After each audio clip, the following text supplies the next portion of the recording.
The following story has been brought to you by StoriesToInspire.org. Reuven Karlinstein. It's happened like 25, 30 years ago. Just passed away. He came to America, he needed a kidney. And he was staying in Borough Park. And he was on a list for a kidney donor, and he desperately needed it. He was on dialysis once a week, twice a week, a year, 2 years. And he had Dov Meshulam, who was helping him.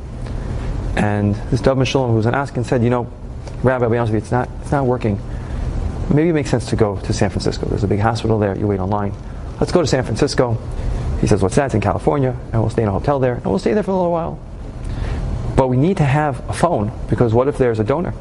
We're going to miss it. So they take a flight, they get in at 12 o'clock at night. Dov Meshulam's exhausted, Reuven's exhausted. They close their eyes, they fall asleep. 6 o'clock in the morning, there's police at the door. He says, are you Reuven? He says, yeah. He says, you have a phone call. They've been looking for you in every hotel. Dov Meshulam forgot the call. And it was, the organization says that there's 2 kidneys waiting for him. He needs to come back in the next 15 minutes. And they tried to get through and they couldn't. And they finally got through. And Dov Meshulam found out that the kidneys were given to 2 non-Jews. And he felt so irresponsible. Went back to the room. Reuven said, why do you look so down? He says, everything's fine. He says, no, you look down. And he said, I feel horrible. He says, I should have had my phone on, but I didn't. And you missed the kidneys. And he goes, wow, a miracle, a miracle! Dov Meshulam's like, oh my gosh, he lost his mind. He's like, what do you mean? What do you mean miracle? He's like, you don't understand, those kidneys would have been bad for me.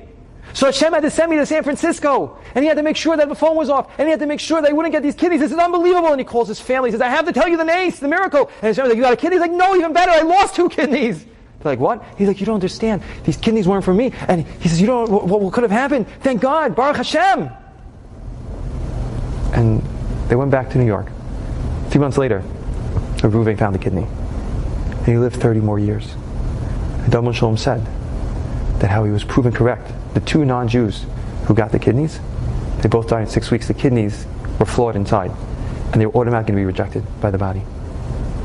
We all have difficulties in life. Our difficulties are not in our path. Our difficulties are our path. Our difficulties are not in our way. Our difficulties are our way. It's all about Re'eh. It's all about what you see. The seeds, Hazor B'dima, V'rina Yiksaru. You plant with tears, with struggles, with difficulties, but I'm going to reap with such joy and happiness.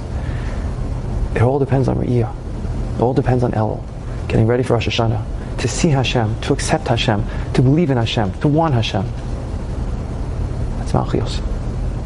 Enjoyed this story? Come again. Bring a friend. StoriesToInspire.org